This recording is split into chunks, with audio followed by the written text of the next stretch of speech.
Hey, what's up, guys? It's me, Collins, again. So, let's talk quickly about losing your Jesus now. I don't mean it's in something, like losing your Jesus, like you lose your Jesus, but there's times where you become unaware of his presence, and I'm not talking about the unawares in it's like a part of you ish, but I'm talking about the unaware where it's like you feel like he's left you or something. And basically, there are a couple ways that could come about. There's busyness. Busyness is the killer of intimacy with Christ. Just being busy makes it very difficult to be intimate with anyone, human or otherwise, in general, animal or otherwise, object or otherwise. Being on your phone or being busy with someone makes it very difficult to be on your phone. The other possible reason for losing your Jesus, I say this in inverted commas, it could possibly also be sin. Sin drives a wedge right between you and God, and it can make you unaware of his presence even if he is with you, near you, and around you. Sin just does horrible things. Sin is bad. The other third thing could be scriptures, like not reading your scriptures also can make you unaware of God's presence. So, just go back to maybe your last the last place you read in your Bible and be like, and then just follow suit from there. Maybe you refresh just a couple of chapters if that would help. The other thing, I think it's called the dark night of the soul, which is when God just goes silent.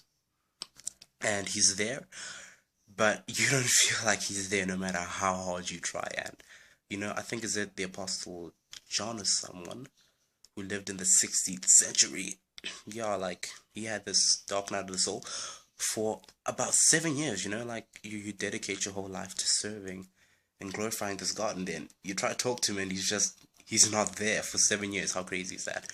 So I'm sure this can last anywhere from like a couple, maybe not minutes, because I suppose you could like try to compensate by diving into it and getting into that sort of atmosphere.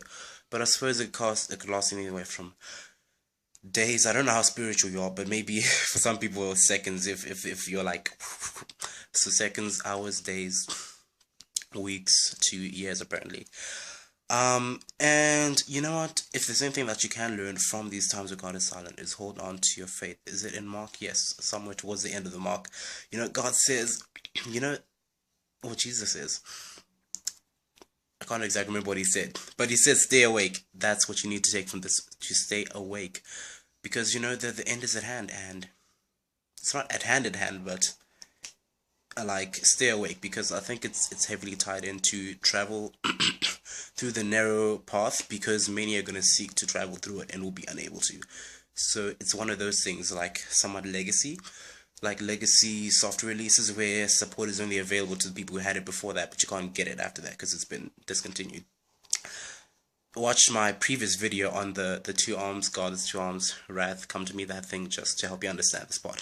And awesome, guys. Also, just in light of the dark night of the soul, cling to your faith no matter what, because even if you feel like Jesus isn't with you and you feel like you've lost Jesus, Jesus never loses you. So cling tightly to the faith, and subscribe, like, rate, comment, tell me what you think, and follow me on social media. Links in the description down there.